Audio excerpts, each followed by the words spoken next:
then compulsion to untruthfulness. Para, more, adharmaha, irreligion, iti, thus, ha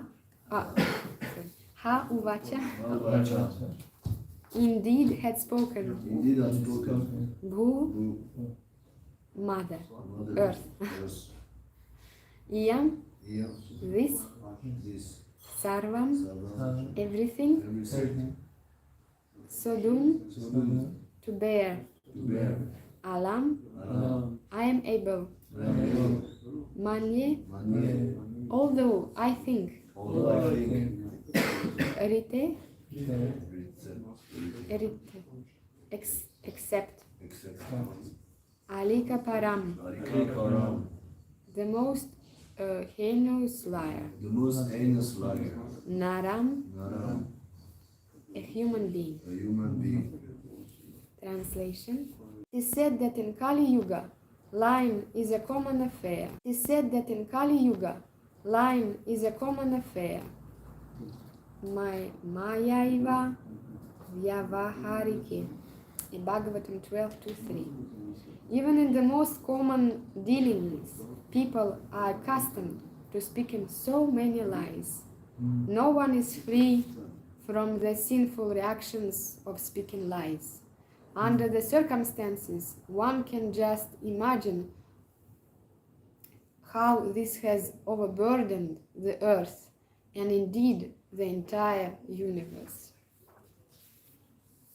Om Agyanatimirandasya Gyanandana Shalakaya Chakshurum Militam Yena Tasmai Shri Gurave Namaha Shri Chaitanya Manobishtam Stapitam Yena Bhutale Svayam Rupa Kadamayam Dadati Swapadantikam Vandeham Shri Guru Shri Yuta Padakamalam Shri Guru Vaishnalamscha Shri Rupam Sagrajatam Sahagana Raghunatham Vitam Tam Sajivam Sadvaitam Savadutam Parijana Sahitam Krishna Chaitanya Devam Shri Radha Krishna Padam Sahagana Lalita Shri Vishakam Vitamscha Hey Krishna Karuna Sindhu Dina Bandhu Jagatpate Gopisha Gopika Kanta Radha Kanta Namostute Tapta Kanchana Gaurangi Radhe Vrindavaneshwari Vrishabhanu Sutta Devi Pranamani Haripriye Vancha Kalpatarubhyascha Kripa Sindhu Devacha Patitanam Pavanebhyo Vaishnavebhyo Namo Namaha Namo Vishnu Padaya Krishna Prishtaya Bhutale Srimati Bhaktivedanta Swami Niti Namine Namaste Saraswati Devi Gauravani Pracharini Nirvishesha Shunyavadi Paschatya Deshatarini Jai Shri Krishna Chaitanya Prabhu Nityananda Shri Advaita Gadadhar Shri Vasudeva Gaura Bhaktavrinda Hare Krishna Krishna Krishna Hare Hare Hare Rama Rama Rama Hare Hare.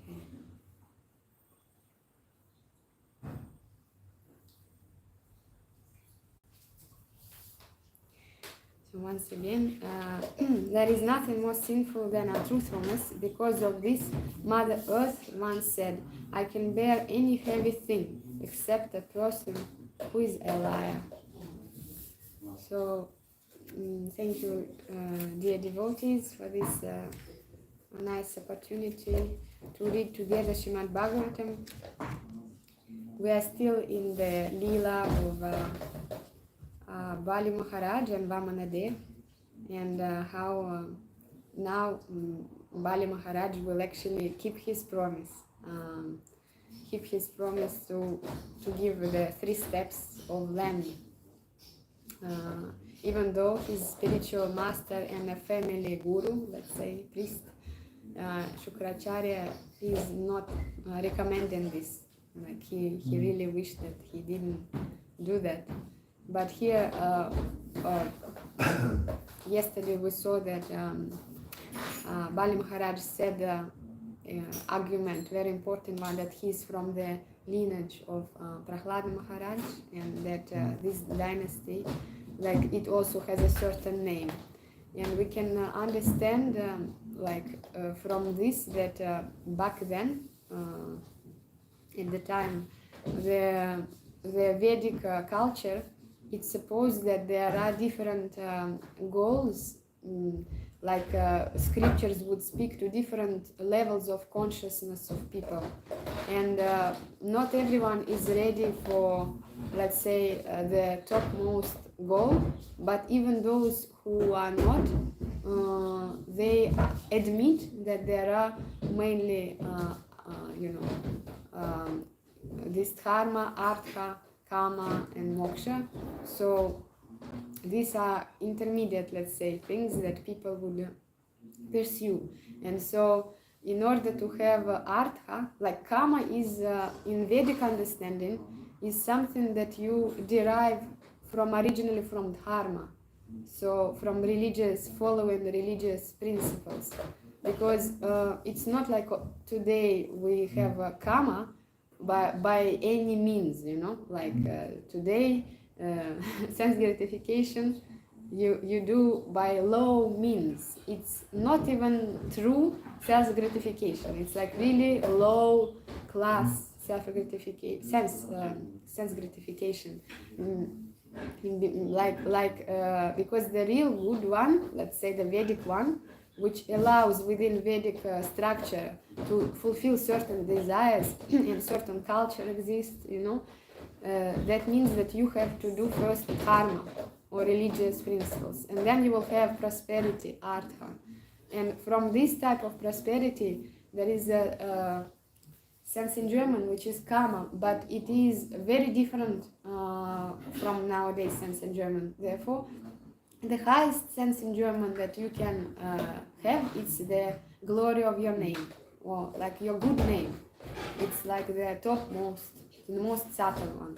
Therefore, back then people knew that, and especially if it's a ruler or a king, they knew that you might be able to die, no problem, I will die. But I want that my name is intact. I want that it is not contaminated. So the life itself was not as precious by itself, just to keep the vital air inside. It was that your honesty, your name is alive. That was more important than your body being alive. So in that sense, Bali Maharaj, even though it's demon dynasty, but still they follow this dharma, artha, kama. And so maybe, and once again, well, just to recapitulate, generally all the persons in Srimad Bhagavatam, they are pure devotees and they are playing certain roles. The only demons here are those who read Srimad Bhagavatam at this point of time. But those are pure devotees, they are making this role, but he plays someone who is from demoniac dynasty. But still, he wants to go according to religious principles. Otherwise, there is no enjoyment. Otherwise,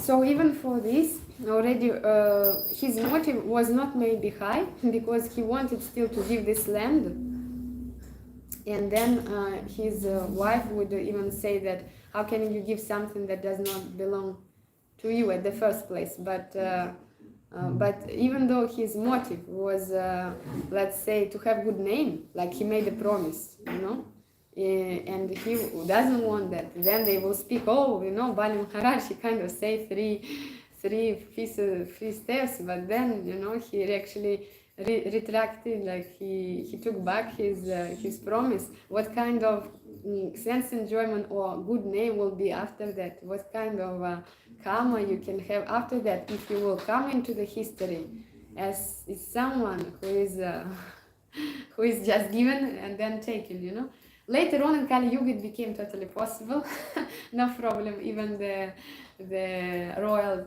families, or the king. As time unfolded, the Kali Yuga advanced, and so later on the king could totally break a promise, and that's why in the end of the day the revolution took place. Monarchy no longer exists, almost, let's say. Yeah, but back then still they followed. And so here it is very important thing also said, that there is nothing more sinful than untruthfulness.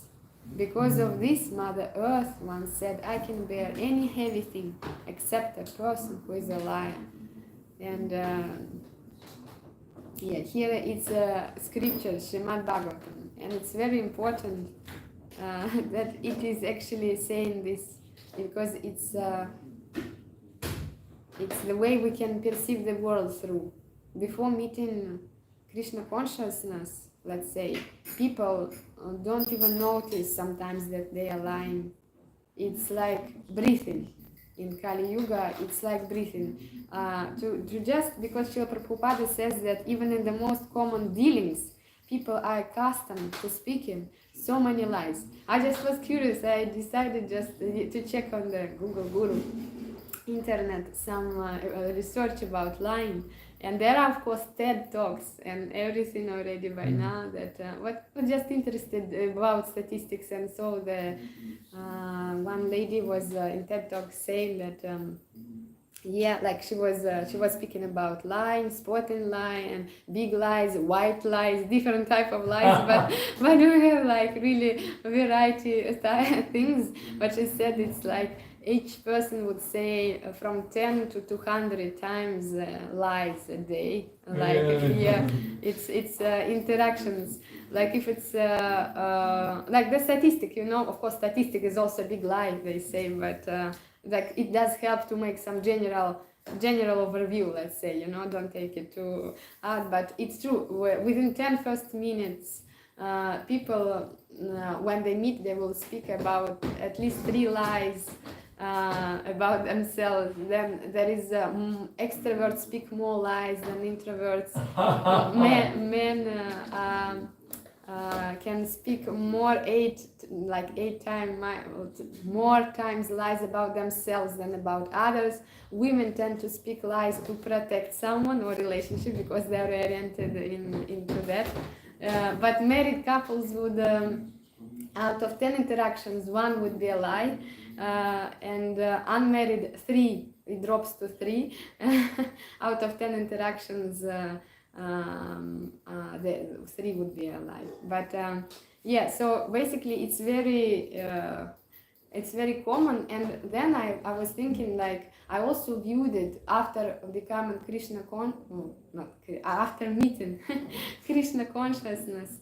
I was like, we have this opportunity to reflect, to reflect to our own what we're saying. And then only when you become a little bit more conscious, you start to detect. So I would sometimes say something, and then I said, to myself, but wait, why are you saying it's not true, like, but at least it became more detectable.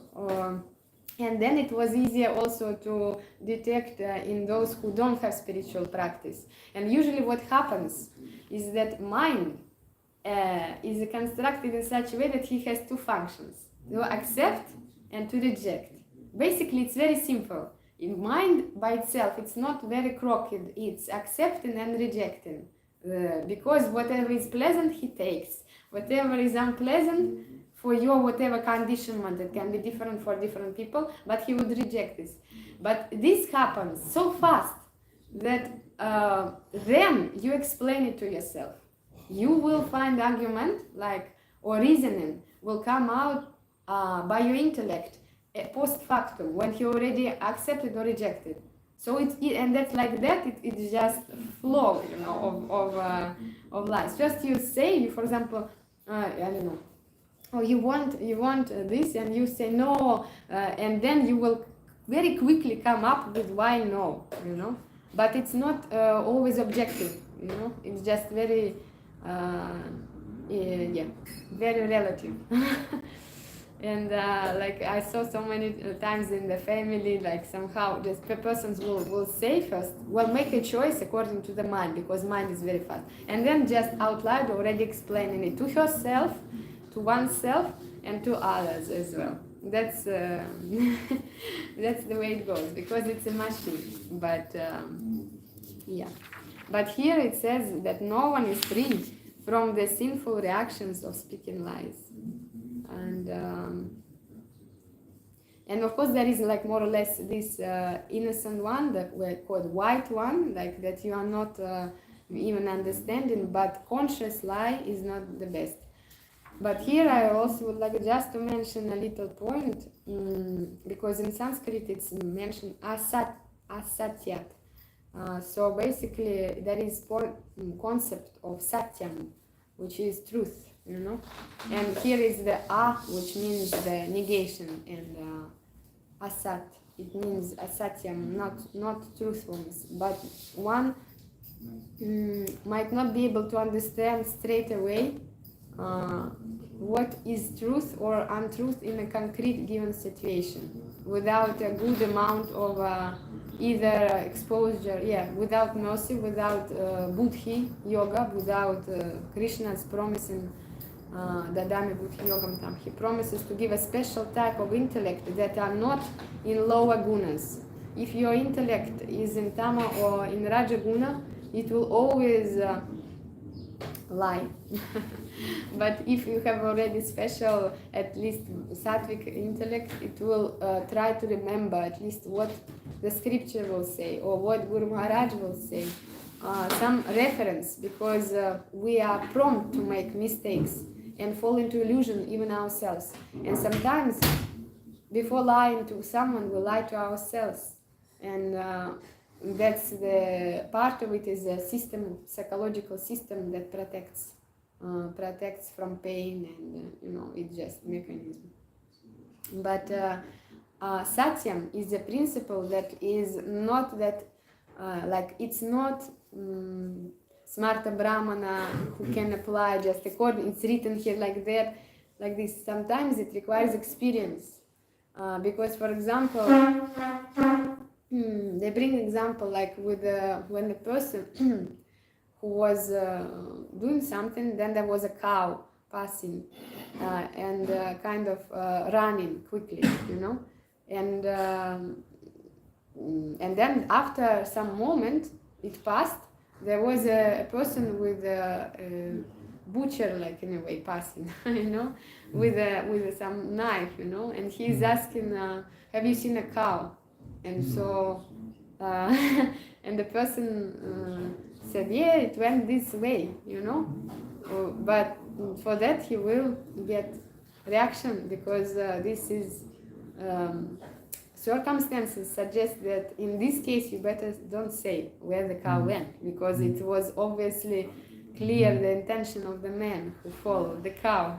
And in this case satyam would be not to say it. So sometimes it's tricky.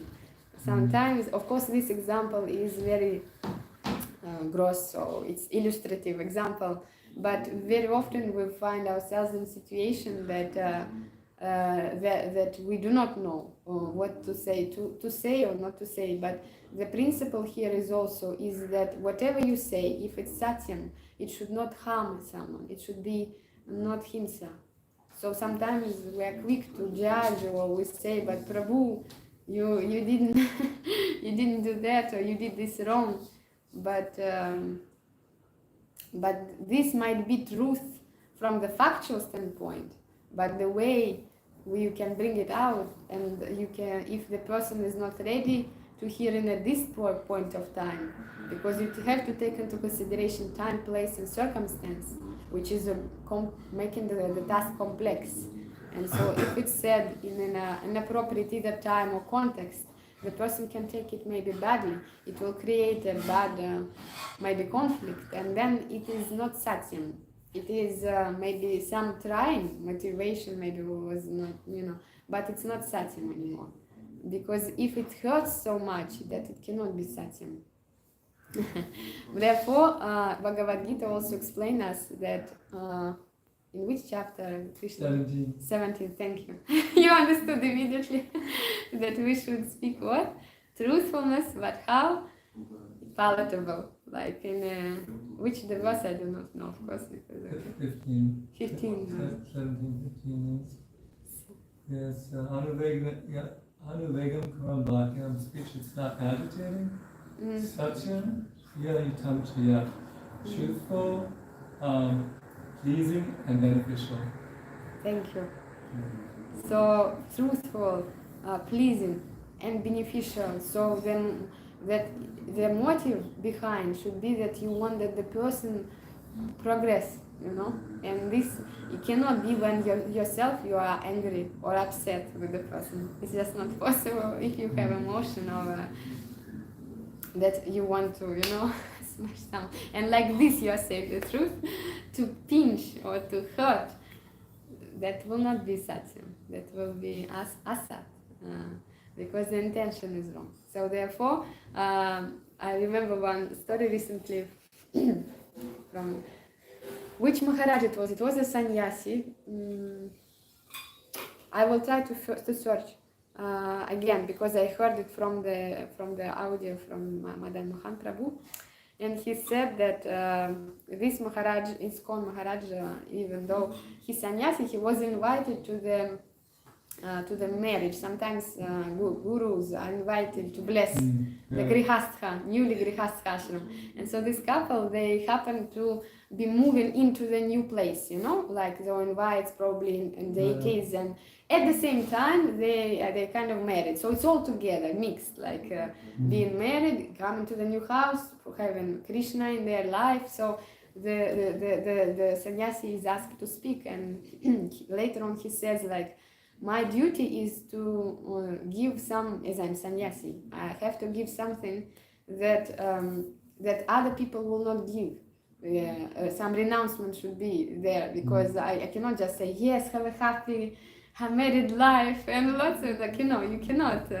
But at the same time, you need to say it in such a way, like you said, this palatable priyam, and so that people can digest, So he formulated very brilliantly.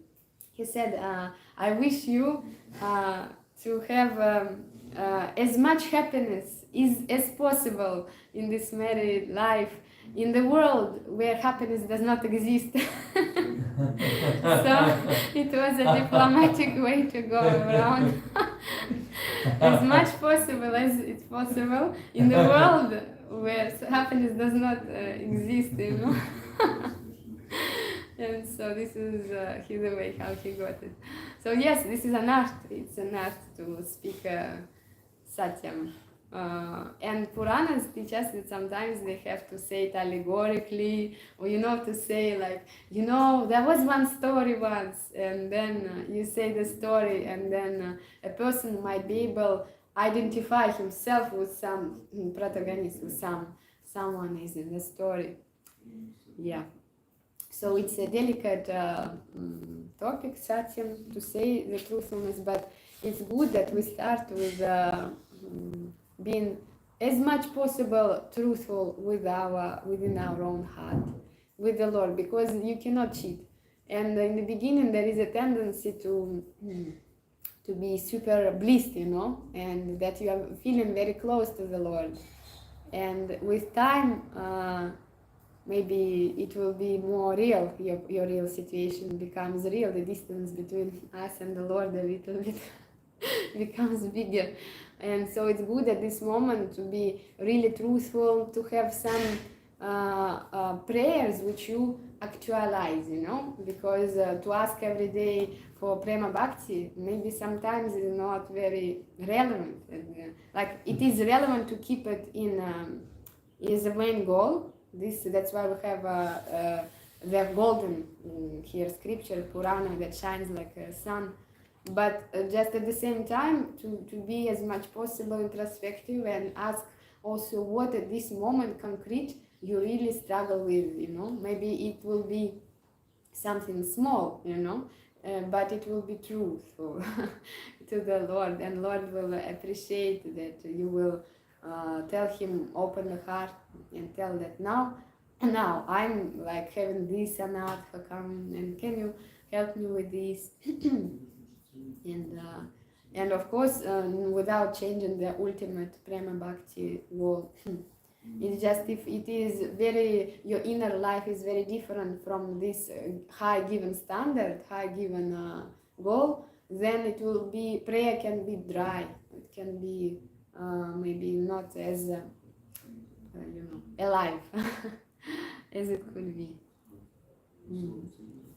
Like that, I don't have anything else, I think, for now. Maybe Krishna Kripa Prabhu or anyone who is having any adding and maybe some example with lies. Different types of lies. Yes, please. Concerning last point you said as about sincerity while praying, the devotee told me, Giri Govardhan Prabhu from said that okay, if we are not sincere, then we should pray to have the desire to become sincere. Yes, thank you so much. So, Giri Govardhan Prabhu from Umaipur, he said the nice hint is that we might not have yet sincerity, and we just, yes, Radha, Krishna, Parangati, but doesn't, then you can pray, please, Lord Chaitanya, you came here to give love to Godhead, could you give also to me? I don't know, you formulate it yourself, of course. But yes, if we don't have something, we can pray for it. So, like, if we don't have desire to practice devotional service, then we should pray to have the desire. Desire to have a desire. Desire to have desire. Yeah. No, I'm not sincere. I have so many material desires. I don't want to serve. Please, Krishna, help me, so I can have a desire to serve. Yeah. First, show me. What is very once good. I heard Vatsala Prabhu also said that maybe you cannot have one. For example, you didn't realize yet that I really need devotees. So before asking for that, you can ask Krishna, please, could you help me to give me understanding why I need devotees? And believe me, he said, Krishna will make you understand why you need devotees, but without devotees you cannot. And then this prayer that please let me serve devotees will be more sincere, because he will already by then show you that you cannot do without devotees. It might be painful though, be prepared. But it's very, very healing after to understand that we need devotees.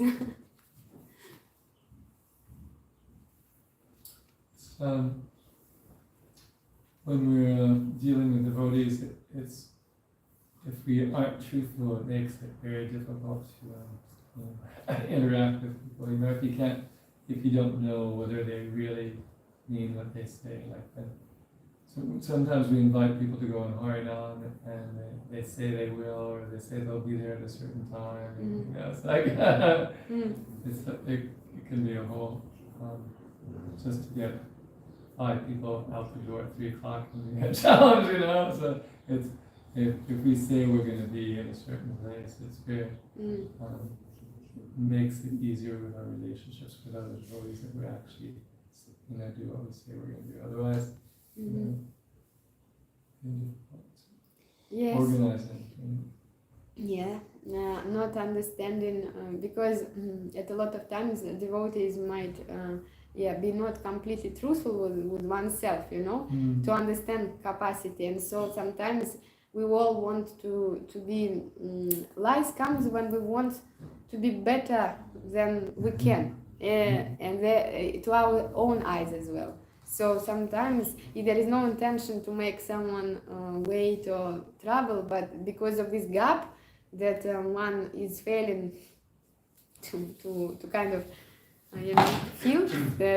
So he says, yes, I will, but then the mind is cheating like that. But it's good also to, with time, I think it comes to have this, because we read Srimad Bhagavatam, because we also encounter Ramayana, because we see beautiful scriptures, how given word is important. With time, we want to follow this, and with time, we purify enough to understand that either don't give a promise, or you have to do it. Otherwise, you have to do. If you promise something, you have to do. Sometimes we don't want to say no. Yeah, we don't want to say no, but that's because, again, there is a secondary benefit from it, meaning that we want to be liked, and that there is no, to be liked, basically. So that the person will not think bad of me, or, like that. Yeah, to say no, it's also important when you really clear more or less that you cannot. Yeah. So there is so many these stones that you have to, stumbling stones you have to surpass, dealing with your own ego inside and external world. But in the beginning, when a person is still in this stage that he can do everything, people around who are more experienced, they are capable more or less to understand that he wishes he could do everything, but they are more or less taken into account. And then we get to know each other a little bit more, and then we see, okay, this person, for example, is eager to do seva, but time-wise not make it, and you don't count. But if he still can, okay, it's a bonus, let's say. But it takes some experience and knowing each other, and not judging, maybe not too much, just like judging for this not being able to do truthful straight away, because we come from really far away background. As I said, when this TED talk, the lady said all the time. But you know what is wrong with the materialists? Even though they do study it, they studied it in order to understand from politicians, like, I don't know, from their affairs and things like this, to understand it in court, whether the person killed or not. They create all this, the things that will allow to understand whether you blink or what, the detective methods. That is important in Kali Yuga, because no one believes no one. No one trusts no one. Why? Because myself, I know inside that I'm not truthful. And this will make me fear from others cheating me. That's another thing. Because because the lady actually admitted that lying is a cooperative thing. So at a lot of times, there are two participants, those who lie and those who wants to be lied. He accepts the lie, that literally, that there is, because it's beneficial in some way, one way or another, So she says very often it is cooperative thing, a lie. It's like kind of agreed in some kind of unconscious agreement. And there are so many, and it's said that it's very heavy. And it's true that with time we feel, when we don't purify, or at least in India they purify, they know that you need to do some kind of a river, go yourself, clean yourself. But because these lies, they are heavy, even for our own heart. It's heavy to carry a lie. If we lie or if we cheat, by God, because Krishna is in the heart, he all the time will point, like you will feel like, what is this sound in my heart? So sometimes people, after they try to drink, or to forget, because this voice inside, you cannot do much. But when it becomes too many lies, you really hear this voice less and less. That's the problem. He becomes more and more quiet, because you are already totally like drowning in the untruthfulness by then. So there's do you know the devotee Adi Karta? He's come through here doing books distributions sometimes. Yeah, he's from America. He's preached to many college students and got them to become devotees and stuff.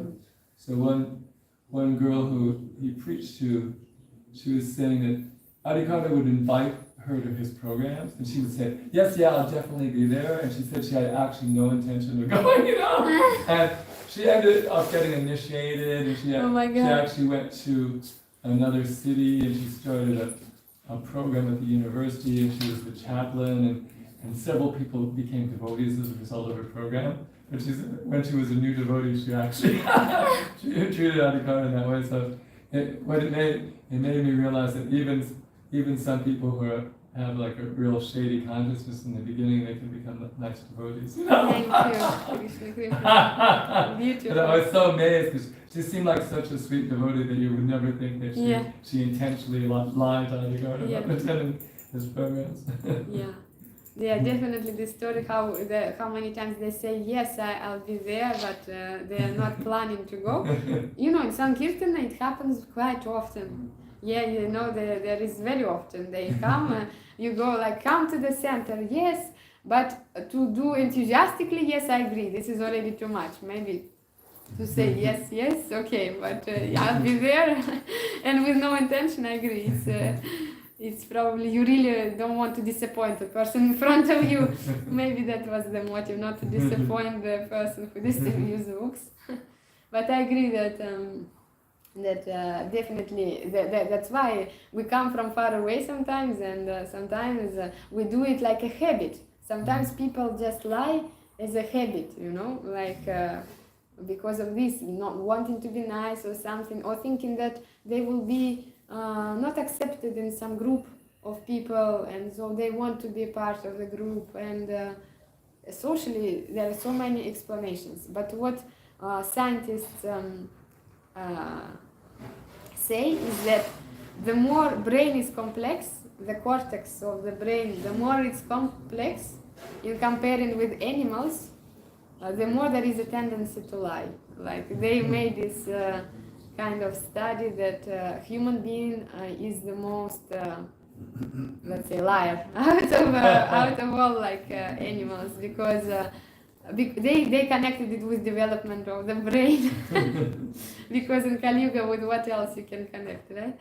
But it's true that from observation of material nature, you can see that that animals, they don't lie much, because they are more simple. They just neither they have much choice. They just follow their impulse, But some animals which are a little bit more developed, they can also not lie, but express behavior patterns which will allow them to be also domesticated or liked or fed or something. This is just because there is a secondary or prime benefit from that, so they will make a behavior in such a way. But human being is already another story. Little kids, when they cry, sometimes there are so many videos on YouTube also. Little kid would cry in order to attract attention, and then the parent would film from the door, and when the parent is when the kid feels that the parent is now close, he will stop crying. But then he sees that there is a chance that the parent here, he again starts crying, So it's totally for attracting. But like this, small, big, and so on. We have to somehow purify and go for the absolute truth. Anything else to add? Yes, Thank you very much for the inspiring class. I accepted second initiation, which comprises that we take some Brahminical standards, and my mind is giving me often hard time because I'm not so regulated, I overeat, and I don't live a regulated life, and what to do. Charan Prabhu is asking after accepting the Brahmanical initiation, because there is also in Bhagavad Gita 1864, I believe, there is qualities of Brahmana, and yeah, truthfulness, I think, is one of them, no? But how to do if inside of the mind we see that there is still a lot of work. That's what you mean, a lot of work still to undergo. But yeah, the thing is that in ISKCON, from what I understood, second initiation is like a first, like anything in ISKCON is like advance, like something that you receive before maybe you qualify yourself for. There is certain qualification, like a minimum, like undergoing some courses and maybe having certain stability for some time. So everything what you are saying might be true to your highly put standard understanding, but it is a big scale of what you consider regulated and unregulated. And for people who don't have even that, they might think that you are quite regulated. And you just self, you feel that, yes, but scripture said the best high standard and I'm still not there. And that's okay, you still have to go there. We don't say that, no, just forget it and be satisfied with where you are. It's not like you have to accept where you are and don't move forward. You have to move forward, but you have to also accept that that intention by process and by intention you are that, but maybe by qualities or certain regulation not yet. So, but if intention is good and you are willing to go, I think by process you are considered. It's like you are allowed to serve, you know. I don't know what else we can think of how to deal with, because of course no one feels qualified much. You are not alone, and you have quite regulated situation. But it's Quite? I think you're quite regulated, but of course everything is relative, you know. Don't think that you have like really bad situation. And it's your spiritual master who gave, right? So The spiritual master? you didn't take yourself, right? You received Gayatri from spiritual master. So hopefully, so that's already good. So, but that means that you know you just follow, you just have to chant. Recently, I heard that who was it? Jiva Bhatta Goswami. One of the six Goswamis, who we have as the six Goswamis? Gopal Bhatta Goswami, like he was doing pranayam before chanting Gayatri to just somehow calm down the mind. And sometimes it makes sense because it's time for Gayatri mantra and you are like, boof. You couldn't be like more distracted, you know? And sometimes you just struggle to just pronounce the word, and sometimes it takes longer. But you can try maybe breathing and very long when you don't breathe. This is then very slowly breathing out. Yeah, I do not know. Myself, I don't practice much pranayama, but maybe for those who want, it can help. A hint like that. Is it okay? Thank you, it's very comforting. Thank you. And also, one devotee told me that, like, as I'm a few years in the movement, that I should, like, correct the so-called new devotees, the devotees who are less time, who do mistakes, to correct them with intention to help them. And I find it very difficult because if we correct someone who doesn't want to be corrected, then we are disturbing them. And I probably also don't have like qualification because I myself do so many mistakes. But like I give up this correcting because I see that mostly people don't want to hear correction. Mm-hmm. And yeah, I just leave it. So, I mean, I don't think that I'm better, and I see that I myself do so many mistakes, so probably Krishna doesn't want me to correct them. But yeah, I'm just sharing this, and then mind gives me some hard time, like your duty is to correct, you're not doing it, but how to know if someone wants to take? If someone wants to be corrected, Yeah, how to know when my duty is to correct? But Mhm. it seems like that no one wants to. it seems like no one wants to be corrected. Even Gurudev find it hard times to correct the disciple, you know. Even a spiritual master, like Srila Bhaktivedanta Goswami Maharaj would say, like how many times his disciple would come and say, Guru Maharaj, correct me, please, instruct me.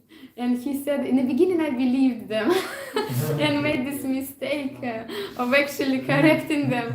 And then I understood that it takes time for the false ego to act, because it will ping pong. In the beginning it defends, the mechanism is still strong. It's not even some kind of grave fault or something, it's just the construction of false ego. So he says that with time I learned that I wait with corrections, and when I really see that the person is ready, he can say, I will correct you, because he's asking, so you can say, one day I will, but it's spiritual master. And he has a lot of experience and a lot of disciples. In your case, if you received it as an instruction from your spiritual master to help someone by also including, and if it is your duty to correct, you have to.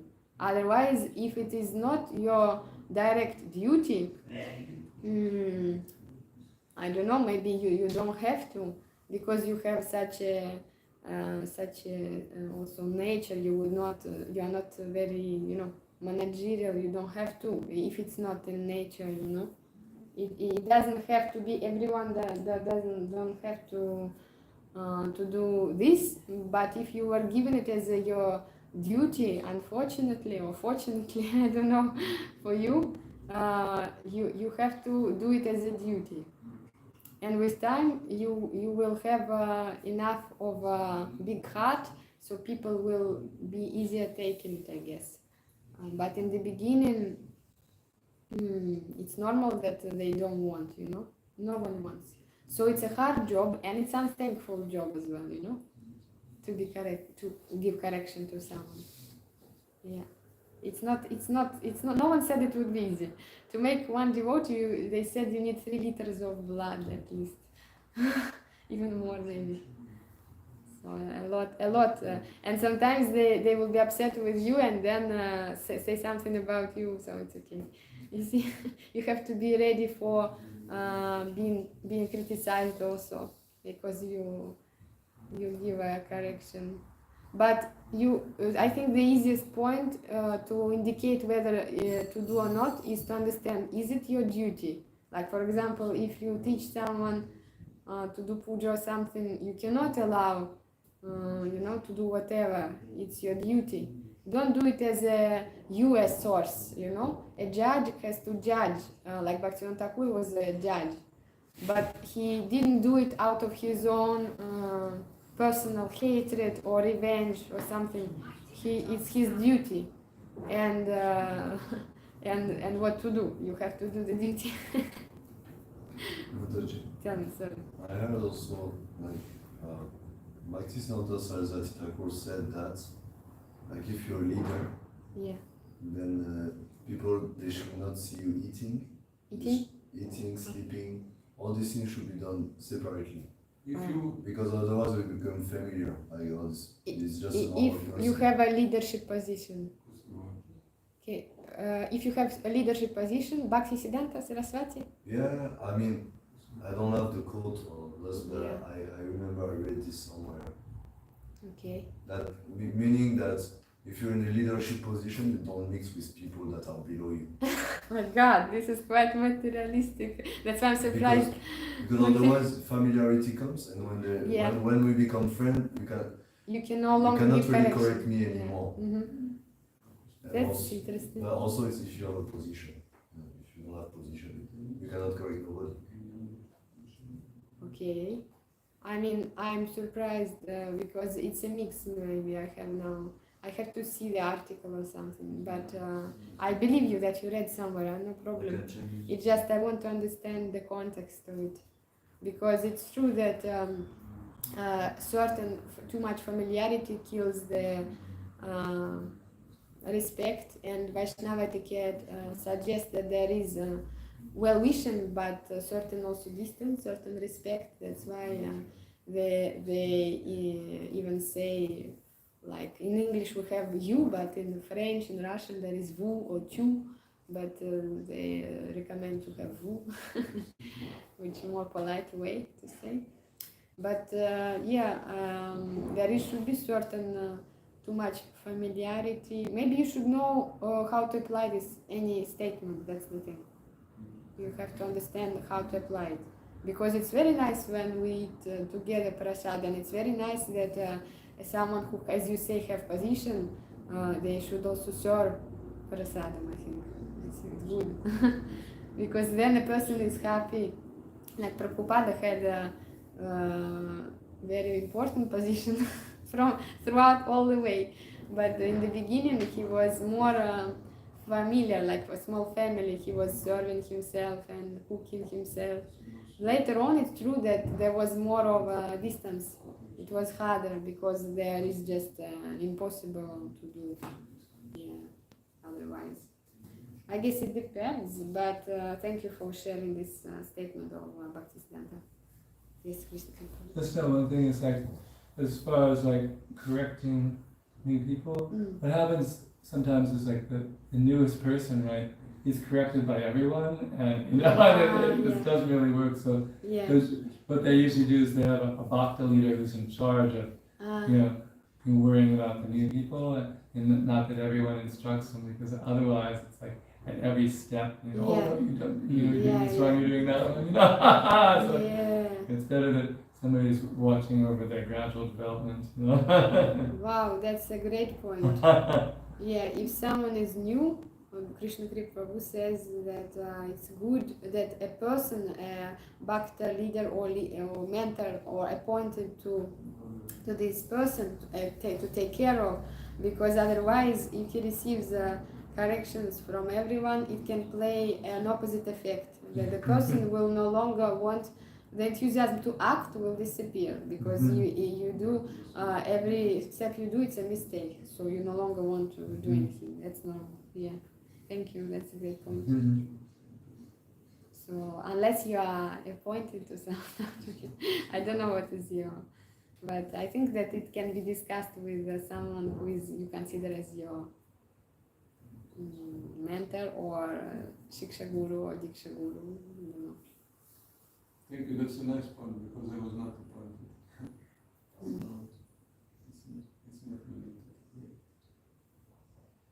As a friend, you can give a correction once you become a friend, and again, like it takes a good friendship because it's unthankful task, but important seva to correct, I guess. Like that, okay. So it's okay. We are okay. Prasad. Prasad needs to be taken out. Prasad needs to be. Someone can help Priyarani to transfer. I will come. Jai Shri Srimad Bhagavat. Thank you very much. Thank you for your wonderful stories, questions, and examples from personal life or life of devotees. It's enriching. It brings us conversation, not just monologue, because I tend to come. Srimad Bhagavatam ki jai. Srila Prabhupada ki jai.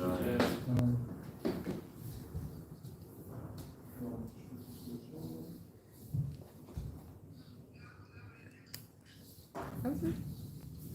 How do you stop it? Do you know how to stop? Like really value?